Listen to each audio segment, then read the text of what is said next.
Frères et sœurs dans le Seigneur, je suis la sœur Estelle. Je suis au Gabon pour le moment. Je viens vous partager deux songes que le Seigneur m'a montrés. Donc, je vais d'abord commencer par le premier songe et après, je vais vous aussi expliquer le deuxième songe que j'ai vu.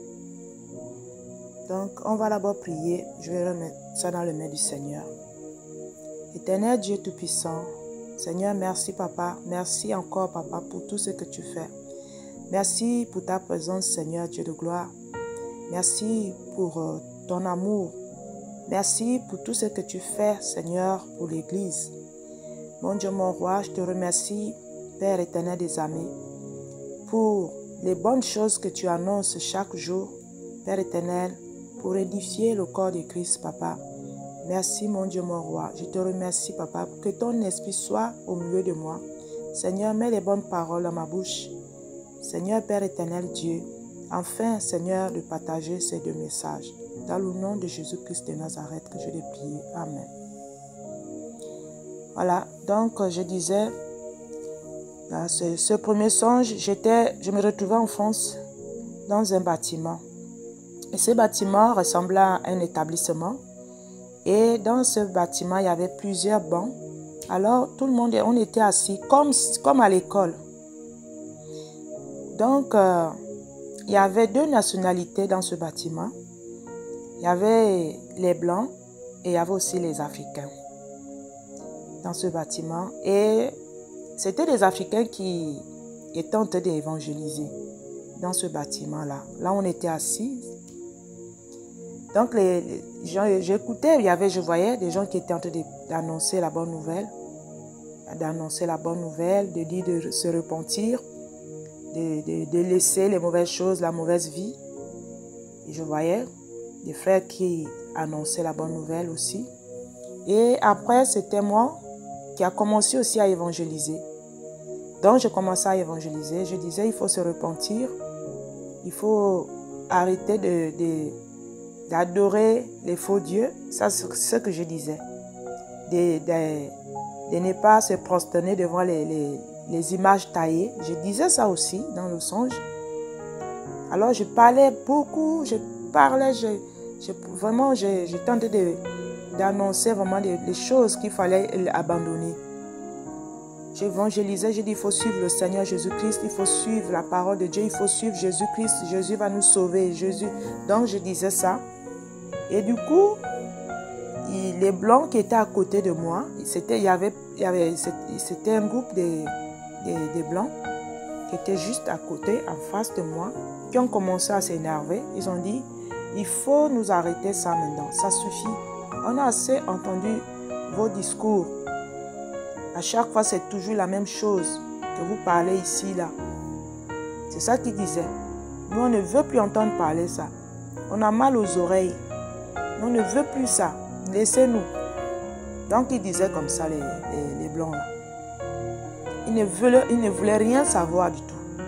Malgré les prêches, mais ils ne voulaient rien du tout. Ils n'étaient pas d'accord que nous, on annonce la bonne nouvelle. Ils n'étaient pas d'accord du tout. Pas du tout. Et du coup, ils ont interpellé deux messieurs. C'était des Africains. Ils ont appelé les deux messieurs. Alors, parce que eux, ils avaient l'impression de dominer les deux messieurs là. Donc, ils ont dit, ouais, il faut aller maintenant appeler les militaires comme ça. Ils vont m'arrêter, moi, votre soeur.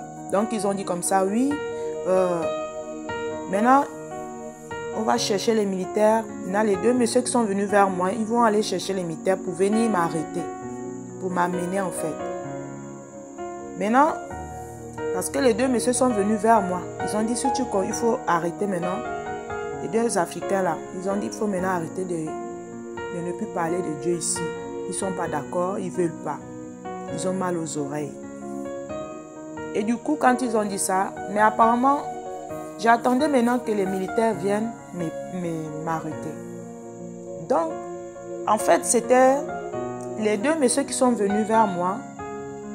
En fait, ils sont venus juste faire pour me calmer. C'était pas, ils n'ont pas exécuté ce que les Blancs l'ont dit. Ils n'ont pas exécuté. Donc, ils m'ont seulement dit non, il faut maintenant te calmer, il faut laisser, il ne faut plus prêcher, il ne faut plus annoncer la bonne nouvelle ici. Il faut laisser. Mais les Blancs, là, ils pensaient que les deux Africains, là, ils sont allés à chercher les militaires pour me prendre. Mais je comprenais dans mon esprit et je voyais aussi que eux, ils ne pouvaient pas le faire. Ils ne pouvaient pas parce que je ressentais ça. Et du coup, je patientais. Les militaires ne sont pas venus au final. Et les deux messieurs africains là m'ont déplacé de là où j'étais assise, à côté des Blancs là. Ils m'ont ramené une autre place, un autre endroit, un peu plus devant, pour m'éloigner des Blancs là, qui étaient là, le groupe. Parce qu'ils étaient quand même, ils étaient nombreux. C'était un mélange des Africains et les Blancs dans la salle. Et du coup, ils m'ont ramené un peu plus devant. Et j'étais assise, ils m'ont installé. Ils ont dit, ouais, tu peux maintenant t'asseoir ici. Et du coup, ce bâtiment s'est transformé maintenant en avion. Un gros avion. Un gros avion. Comment c'est... J'ai pas compris. J'ai dit, mais attends. Donc, ce gros avion, ce bâtiment s'est transformé en un gros avion. Et ça a commencé, et puis l'avion, c'était quoi? La destination, c'était pour... l'avion, c'était Air Ethiopian. Mais moi, je n'ai jamais pris cette compagnie-là de Air Ethiopian. Depuis que je fais les voyages, je n'ai jamais pris Air Ethiopian. J'ai toujours pris Air France. Depuis les années. Quand je fais les va-et-vient, la France et puis l'Afrique, c'est toujours Air France que je prends. Et là, je me suis retrouvée maintenant dans Air Ethiopian. Le bâtiment s'est transformé maintenant en Air Ethiopian, maintenant, cet avion, qui était gros, un gros avion. Et ça commençait à bouger de tous les sens. Ça allait de gauche à droite, gauche à droite, gauche à droite. Et j'ai écouté les gens qui commençaient maintenant à prier. Les gens avaient la trouille, les gens avaient peur dans cet avion-là maintenant, qui s'est transformé là. Ce bâtiment qui s'est transformé en avion. Les gens commençaient à crier, les gens commençaient à crier vraiment, et il y en a qui commençaient à prier aussi. Et moi aussi, j'avais confiance en Dieu. Dans mon cœur, j'avais vraiment la foi.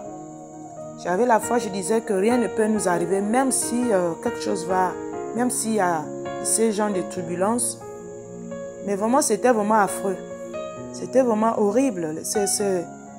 La manière que cet avion, cet appareil là bougeait, ça allait de tous les sens. Ça effrayait les gens qui étaient dans cet avion-là.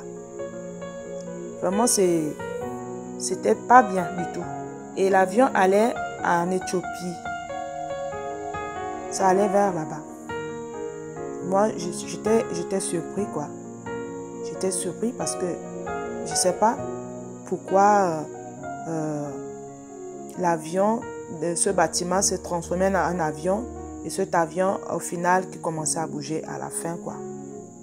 Donc, moi, je disais, par rapport à l'évangélisation dans les pays de l'Europe, je pense que les Français, ils ne vont pas se repentir comme ça.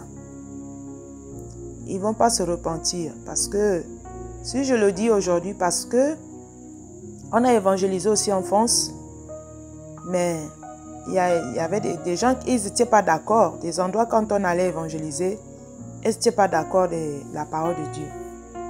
Moi, je pense qu'il y aura un moment que ça va arriver qu'ils vont commencer à persécuter les évangélistes. Pour moi, ça veut dire ça. Parce que s'ils ont appelé, s'ils ont envoyé les deux messieurs pour chercher les militaires, pour vouloir m'attraper, comme le Seigneur lui-même a dit qu'il y aura un temps qu'on va vous amener devant les tribunaux. Ce serait des choses comme ça qui vont arriver dans ce pays-là. Ce serait ça la persécution pour les chrétiens. Et c'est ça que le Seigneur nous montre. Même si on va évangéliser dans les rues là, en France, Il n'y aura pas beaucoup qui vont, je ne sais pas. Parce qu'ils ne veulent pas se repentir. Ils ne veulent pas. Ça, pour moi, c'est ça que ça veut dire. Parce que je ne comprends pas pourquoi ils ont envoyé les deux messieurs pour aller chercher les militaires. C'est pour persécuter les chrétiens. C'est ça que ça va arriver dans les derniers temps là. Ça va arriver. Parce que moi, je ne vois pas les réveils là maintenant. Pour l'instant, on est dans la détresse. Ils vont faire ça, on est en guerre. Le monde est en guerre avec les chrétiens. C'est ça qui est là. Parce que la manière que j'ai vu ça, c'était vraiment pas bien. Vous savez, quand le Seigneur nous montre, toi qui vis la chose, c'est souvent difficile, souvent.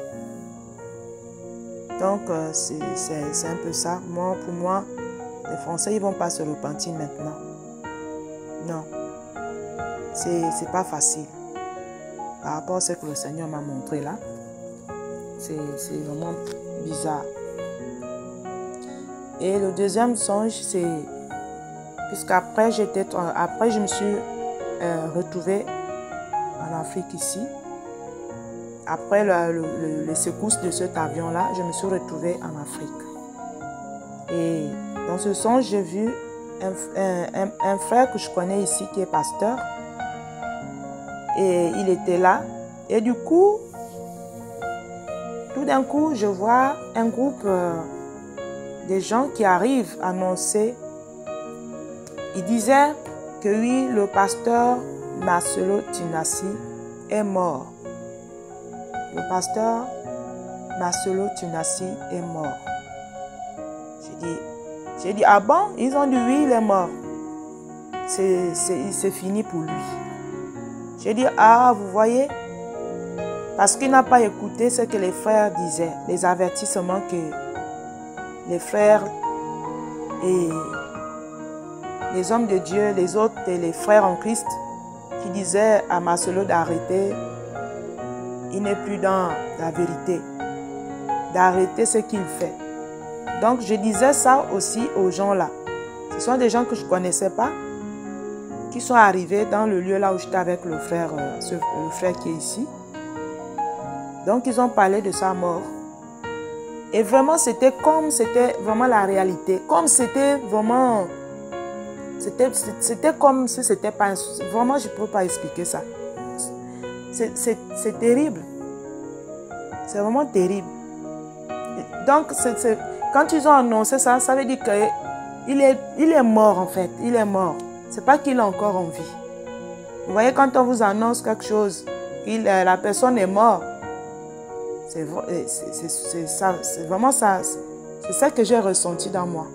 C'était triste pour écouter ça en fait. Le pasteur Marcelo Tinassi. Mais moi, je ne le suis pas. Je ne le suis pas, mais je vois souvent les dénonciations. Qu'on dénonce souvent ce pasteur-là. Je ne le connais pas. Donc vraiment, c'est vraiment dommage. Moi, je pense que ce pasteur, il a déjà écouté les avertissements venant des frères et des sœurs aussi.